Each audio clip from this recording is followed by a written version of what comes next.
প্রতিদিনের জীবনের এই ছোটাছুটিতে হয়তো আপনি ভীষণভাবে ক্লান্ত। ফোন স্ক্রল করতে করতে আঙ্গুলগুলো পর্যন্ত ব্যথা করতে শুরু করেছে। পুরো নেট দুনিয়া জুড়ে কিছু একটার জন্য আপনি স্ক্রল করেই যাচ্ছেন। কিন্তু দিন শেষে মনে হচ্ছে এত খোঁজাখুঁজির পরও তাকে ঠিক খুঁজে পাওয়া যাচ্ছে না।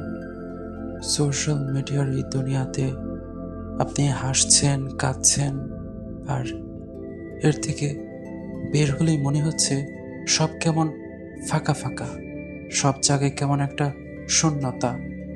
আর তাছাড়া কেউ কেউ তো আছে একরাশ চিন্তা আর টেনশনের বোঝা নিয়ে দিব্যি এ শহরে ঘুরে ফিরছে। তাদের জন্যই আমাদের আজকের ভিডিওটি। তাহলে চলুন দেখি আপনার এই অশান্ত মনটাকে কিভাবে একটু শান্ত করা যায়। দীর্ঘ একটা শ্বাস নিন, ধীরে ধীরে ছাড়ুন, একদম ধীরে।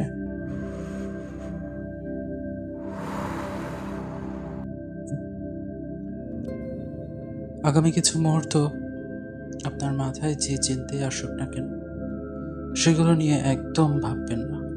আপনি আমার কথাগুলোর দিকে পুরো মনোযোগ নিয়ে আসুন, আর নিজেকে এটাও জানান যে সামান্য কিছু মুহূর্ত না ভাবলে তার কোনো ক্ষতি হবে না। এবার তাহলে চলুন শুরু করি।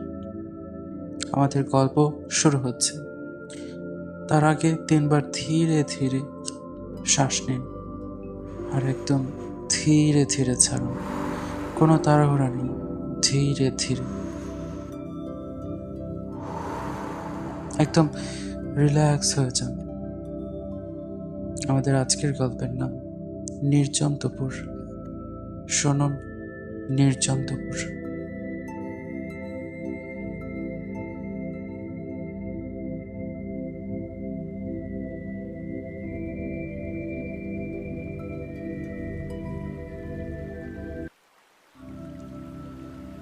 একটি নির্জন দুপুর, চারপাশে কোনো মানুষ নেই।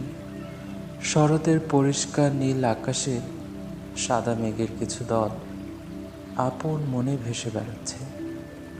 দূর থেকে ঝিঝি পোকা বা ঠিক পোকার আওয়াজ নয়, বরং বাঁশির সুরের মতো কিছু ভেসে আসছে।